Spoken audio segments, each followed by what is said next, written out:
Assalamualaikum warahmatullahi wabarakatuh. Halo, perkenalkan semuanya. Nama saya Maulana Akbar. Pada video kali ini saya akan mempresentasikan hasil analisis data demografi penduduk DKI Jakarta berdasarkan data tahun 2018, 2020, 2021. Analisis ini mencakup beberapa aspek seperti distribusi penduduk berdasarkan jenis kelamin, usia, wilayah administratif, dan tren perubahan jumlah penduduk dari tahun ke tahun. Oke, untuk yang pertama yaitu total populasi. Jika kita akumulasi dari ketiga tahun, jumlah total penduduk mencapai sekitar 50 juta jiwa. Untuk menunjukkan bahwa DKI Jakarta merupakan wilayah dengan konsentrasi penduduk yang sangat tinggi. Namun jika kita lihat berdasarkan tahun nanti akan ada perbedaan signifikan yang akan kita bahas lebih lanjut di bagian akhir. Untuk yang kedua yaitu proporsi jenis kelamin. Dari grafik donat di bagian kiri atas terlihat bahwa jumlah penduduk perempuan lebih banyak daripada laki-laki, yaitu untuk laki-laki yaitu 50,17%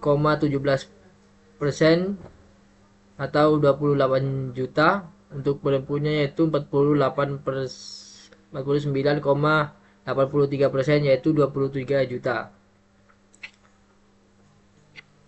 Dengan kata lain, distribusi gender di DKI Jakarta terbilang seimbang. Ini penting untuk memastikan perancangan kebijakan yang adil dan setara, baik dari bidang kesehatan, pendidikan, maupun ekonomi. Ketiga yaitu jumlah penduduk berdasarkan kota administratif. Berikut kita lihat distribusi jumlah penduduk berdasarkan wilayah administratif. Pada grafik horizontal bar di bagian tengah dapat kita lihat bahwa Jakarta Timur memiliki populasi tertinggi, disusul Jakarta Barat dan Jakarta Selatan. Sedangkan wilayah dengan jumlah penduduk terendah adalah Kepulauan Seribu yang hanya menyumbang sekitar 0,9% dari total penduduk. Hal ini menggambarkan bahwa wilayah Jakarta Timur dan Barat menjadi pusat pertumbuhan penduduk yang tinggi, kemungkinan besar karena faktor perumahan, pekerjaan, dan fasilitas umum. Untuk yang keempat yaitu distribusi usia penduduk. Sekarang mari kita lihat distribusi untuk penduduk berdasarkan wilayah. Grafik bar chart di bawah ini menunjukkan pengembangan kelompok usia dari 0 sampai lebih dari 75 tahun. Dari sini kita bisa amati bahwa usia produktif 25 tahun sampai 44 tahun mendominasi di kelompok usia muda, yaitu 0,14 tahun, cukup tinggi di wilayah seperti Jakarta Timur dan Jakarta Selatan. Sedangkan kelompok usia lansia 65 tahun ke atas relatif kecil, namun mulai terlihat signifikan di Jakarta Pusat dan Jakarta Utara. Distribusi ini sangat penting untuk menentukan kebijakan pendidikan, lapangan kerja, serta pelayanan kesehatan lansia di masa depan.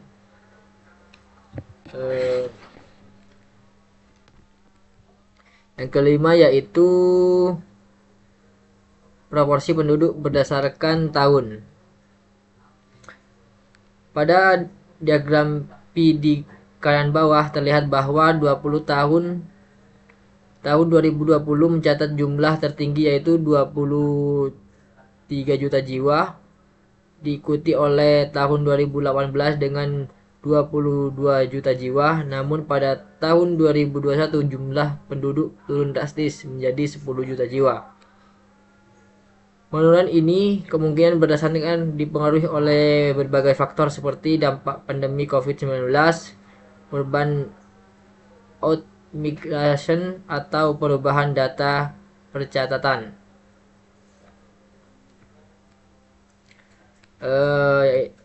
Terakhir yaitu kesimpulan. Sebagai kesimpulan, ada beberapa poin penting dari analisis ini. Satu, yaitu populasi DKI Jakarta terkonsentrasi di Jakarta Timur dan Jakarta Barat. Komposisi gender relatif seimbang. Mayoritas penduduk berada pada usia produktif. Jumlah penduduk mengalami penurunan tajam di tahun 2021, yaitu perlu diteliti lebih lanjut.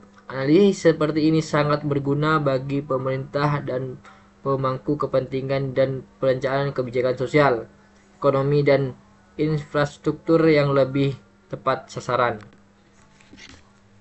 Untuk penutup yaitu terima kasih atas prestasi ini.